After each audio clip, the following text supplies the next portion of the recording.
everyone, it's Laura from the blog artreallyhouse.com, and today I'm going to show you how to make a cold process shampoo bar.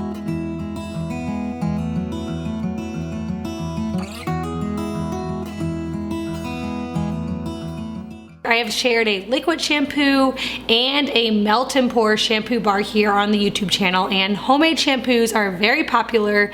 Lots of people are ditching the conventional toxic filled shampoos and going with homemade or even doing the no shampoo. And so because of that, I have had a lot of requests for a cold process shampoo bar. So I thought I would share with you a recipe today. Now, I am using a lye soap calculator to get my exact measurements for the shampoo that I'm making. So if you want to interchange any of the ingredients that I'm using or change it up a bit, I will have that calculator linked in my description box so you can use it as well if you need to change up anything, because depending on your hair type will determine the type of shampoo that you are wanting to make. So I made a blog post about this and I shared all the different types of fats like cocoa butter, shea butter, olive oil, avocado oil that you can use in your shampoo, and I talked about which one was best for certain hair types, and I also listed out the different essential oils that you can use, and again talked about which ones work for specific hair types.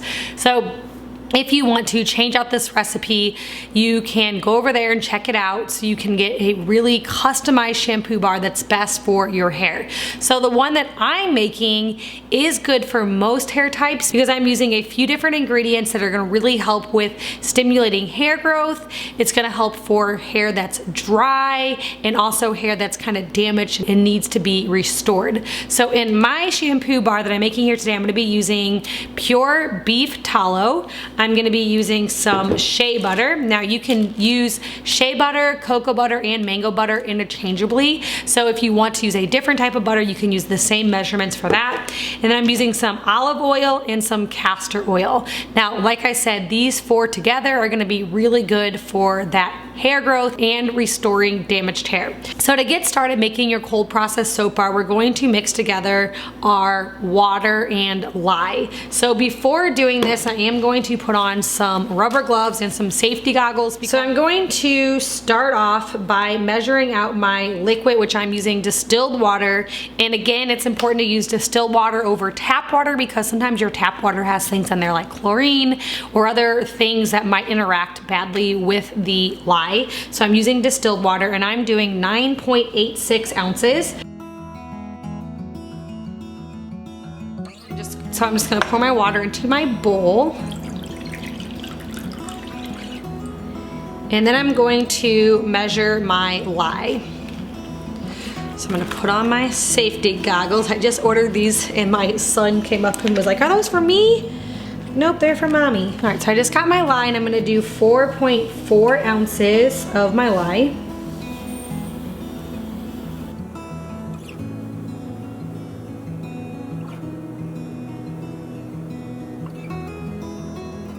Okay. And now we're just going to pour the lye slowly into our water and just stir it until it dissolves. Now remember, this is going to make a chemical reaction and it's going to get very hot. So you wanna make sure that you have a heat resistant container and also that you're not breathing in the fumes. It's best to do this in a very well ventilated area or even outside if you can. And then we're just going to set that mixture aside and then we'll go on to the next step.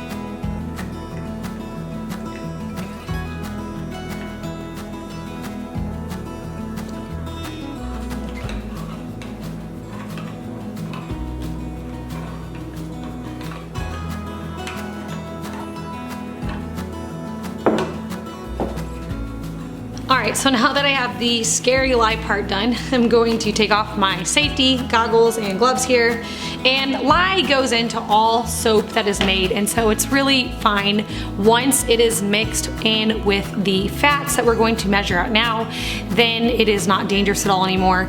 And so it just needs to be careful during that one stage. But other than that, the rest of this is pretty easy peasy. So now we're just going to add up our next ingredients, which we're gonna start with 10 ounces of tallow.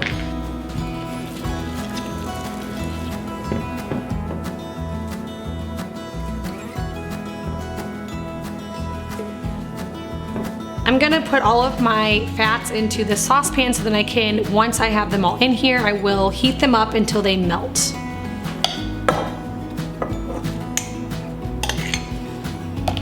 And okay, now I'm going to do 8 ounces of olive oil, castor oil, and 8 ounces of my shea butter.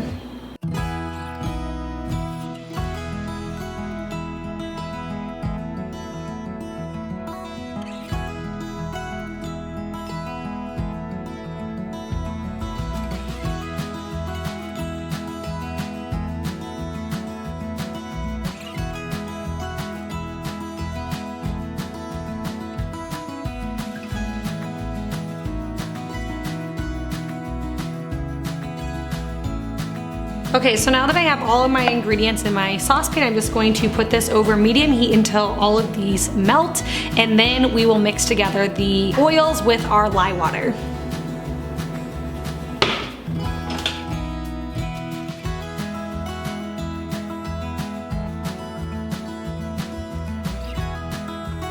So after all my ingredients melted, I just transferred it to this bigger bowl to make it easier for doing this next step, which now we're going to mix the lye and water mixture into our fats. We're gonna do it kind of slowly while blending it up here with an immersion blender or a stick blender. So I like to pour it just kind of right down the side of here and just continue to blend it. It takes about 5 minutes for it to come to trace, which basically to check that it came to trace, you want to just lift it up and swirl some of the soap that comes onto your blender back down into the soap in the container, and if it floats or kind of stays on top, that means it came to trace and that's the right consistency.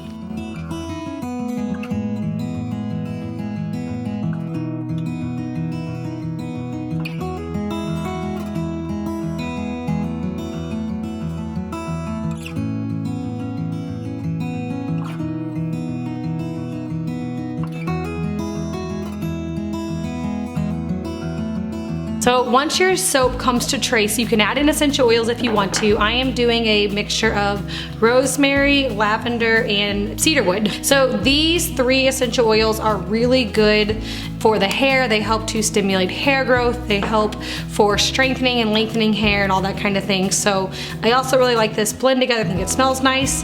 So I'm doing about 5 to 10 drops of each essential oil depending on how strong you like it.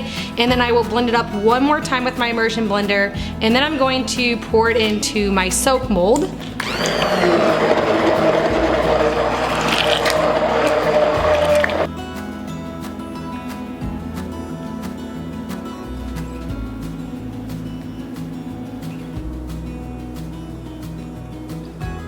So now I'm just going to wait about 3 days until this is completely solid and hard, and then I will pop this block out of my soap mold here.